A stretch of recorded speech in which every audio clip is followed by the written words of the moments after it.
Aujourd'hui, nous nous retrouvons donc dans une nouvelle capsule de la série Luminaire Neo. Je vous rappelle, lors de la grosse capsule, je vous avais énoncé que j'allais vous faire quelques petits épisodes sur les outils de Luminaire Neo. On va revoir ensemble certaines choses avec ces outils.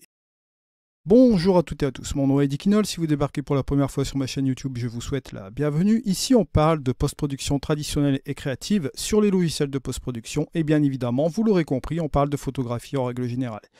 Et aujourd'hui, on va parler de ce fameux outil détail. Cet outil détail que nous retrouvons dans les outils de base, vous allez voir tout de suite, ça apporte un petit peu une petite confusion parce que vous avez deux outils en un. Et je sais que par moment, cet outil peut être un peu confus au niveau de l'utilisation. Mais aujourd'hui, on va éclaircir cela. On va voir cela ensemble. Allez, c'est parti. Alors là, je me rends donc dans Luminaire Neo. Et pour une petite simplification ici au niveau de cet outil, vous allez voir ce que je vais faire très simple. Je me rends dans mon développement RAW. Bon, j'ai un peu dégagé pourquoi pas mes ombres, mais c'est pas l'objectif aujourd'hui de faire un développement. On va donc se rendre dans l'onglet détail. Mais pour voir avec exactitude ce qu'on va faire dans cet outil détail, ce que je vais faire, je vais inverser ma courbe. Je vais tout simplement l'inverser. Je vais baisser ce point-là. Je vais enlever bien sûr la saturation pour avoir une espèce de masque de luminosité basé sur les ombres. D'accord, c'est simplement une représentation comme elle est faite comme celle-ci. Pourquoi j'ai fait cela? Vous allez le comprendre tout de suite. On va se rendre directement dans les outils et donc dans l'onglet ici, dans cet outil-là. Alors je vais ouvrir cet outil détail. Vous allez le voir ici, lorsque vous arrivez sur cet outil détail, vous allez avoir les trois premiers curseurs, détail fin, détail moyen et détail grossier, et un curseur plus net. D'accord? Ces deux catégories sont indépendantes l'une de l'autre. Je vais vous l'expliquer ici pourquoi. Si vous ouvrez en dessous les détails masquage et l'affûtage masquage, vous allez voir que c'est grisé et vous n'y avez pas accès. Pourquoi? Pour la simple et bonne raison que je n'ai pas encore utilisé la première catégorie avec les détails et la seconde catégorie avec le curseur plus net. Pour bien que vous compreniez la chose la plus simplement possible, vous allez voir ici, je vais augmenter la netteté avec le deuxième curseur plus net. Notez bien ce qui va se passer. J'augmente ici la netteté, vous voyez, juste ici, mais il y a quelque chose qui se produit juste en dessous. Vous voyez, j'ai accès à l'affûtage masquage. Alors, bien comprendre ici, la netteté plus nette, ça va vous permettre d'accentuer un peu la netteté ici dans votre image, comme vous le voyez ici.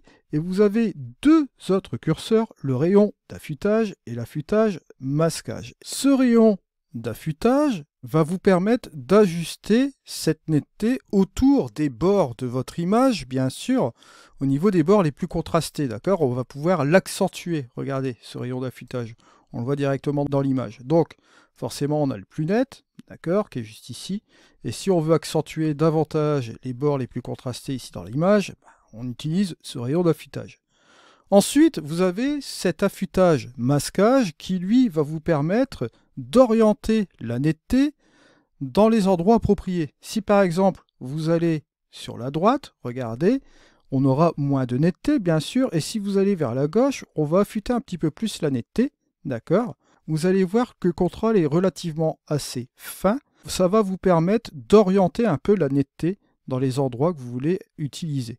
Ça va l'amplifier. Comme vous le voyez ici, là, vous voyez que cette netteté a tendance à partir. Et là, regardez, si on revient un peu vers la gauche ici, forcément, ça amplifie la netteté que l'on aura effectuée avec le curseur plus net ici. Et bien évidemment, avec le rayon d'affûtage, comme vous voyez là. Donc, ça permet d'avoir encore un second contrôle, comme vous voyez ici. Ensuite, on a le deuxième ajustement, détail fin, détail moyen et détail grossier. Alors là, bon, on va revenir en arrière avec ce plus net, comme ça, on n'affecte pas de netteté générale sur l'image. On va appliquer le détail fin, détail moyen, détail grossier, mais avant toute chose, on va expliquer ce qui se passe avec ces choses, bien sûr. Vous allez noter que les détails grossiers, on va prendre par exemple une pierre, bon là, bien évidemment, vous vous doutez bien ici, c'est une falaise, donc on va pouvoir le noter. Dans une surface sur une pierre, vous avez bien sûr les contours, d'accord, où on va pouvoir accentuer les détails, d'accord, les contours de cette pierre, d'accord, de cette roche. Donc les détails les plus grossiers, les plus gros détails. Vous avez après des détails qui vont se mettre en séparation dans votre rocher, par exemple. Donc, si vous avez ces détails-là, pour les faire apparaître, on va utiliser les détails moyens. Et après, ensuite, sur votre rocher, que se passe-t-il? Généralement, vous avez un peu de texture sur le dessus de votre rocher. Et là, c'est le rôle du détail fin. Voilà, on va simplifier cette chose, on va le mettre ici en application. Vous allez le voir que là, si j'applique les détails grossiers, hop, je vais monter ici ce curseur de détail grossier. Que se passe-t-il? Vous notez une amélioration de la netteté sur les contours ici de ma falaise, comme vous le voyez ici. Si j'utilise les détails moyens, regardez ce qui va se passer. Hop, on est en train de monter les détails moyens. Bon, on va dire une espèce de clarté dans chaque zone. Hein. La clarté dans les détails grossiers, détails moyens. Dans les détails fins, vous voyez que la conjugaison de ces trois curseurs permet d'avoir une netteté optimisée. Et vous avez remarqué que lorsqu'on touche à ces curseurs, ou bien un des curseurs de toute façon, vous avez l'apparition de ce panneau ici qui était grisé avec les détails de protection et les détails de masquage. Alors lui, le détail de protection, vous allez le voir ici. Si je vais monter ce détail de protection, comme on le voit ici, regardez ce qui va se passer. Forcément, si vous avez appliqué trop de netteté, bon allez, par exemple, je le mets à fond comme ça, voilà, juste comme ceci, bon, on voit que c'est trop. Hein.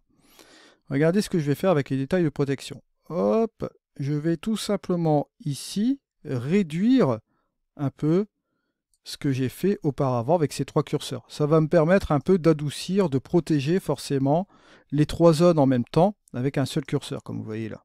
D'accord? Ce qui va permettre d'équilibrer la chose. Donc vous voyez ici, on peut gérer avec cela. Le détail masquage, quant à lui, va pouvoir aussi rediriger cette netteté dans certaines zones, vous voyez, de manière plus ou moins appropriée dans la photo. Bon, vous voyez entre les deux curseurs quelque part, bon, on peut, si on le souhaite, par exemple, rester sur ce détail de protection là, comme ceci, peut-être à 40%, et aller davantage ici avec ce deuxième curseur et un curseur de masquage. Si vous allez vers la droite, forcément, ça n'optimise pas la netteté, et là, forcément, vous n'avez pas de détail de masquage, donc ça laisse passer le détail de protection ici et ce que vous avez fait sur les trois valeurs là. D'accord? Et si vous n'avez pas envie de vous compliquer la vie avec ce qui s'appelle le détail masquage et l'affûtage masquage, vous avez celui-ci, le plus net. Vous pouvez bien sûr le contrôler comme vous le voyez ici. D'accord? Et là, au niveau des détails fins, moyens et grossiers, il suffit simplement d'y aller à tatillon et de ne pas être violent au niveau des réglages, bien sûr. Là, ces réglages avancés vous permettent, si vous voulez vraiment avoir la main, de les utiliser aussi davantage. Vous voyez que vous pouvez complexifier aussi la chose si vous voulez vraiment être minutieux et être détaillé au niveau de cet outil. Voilà, c'est la fin de ce tutoriel. Je vous remercie de m'avoir suivi. On se retrouve dans une prochaine vidéo. C'était Eddy. Allez, au revoir.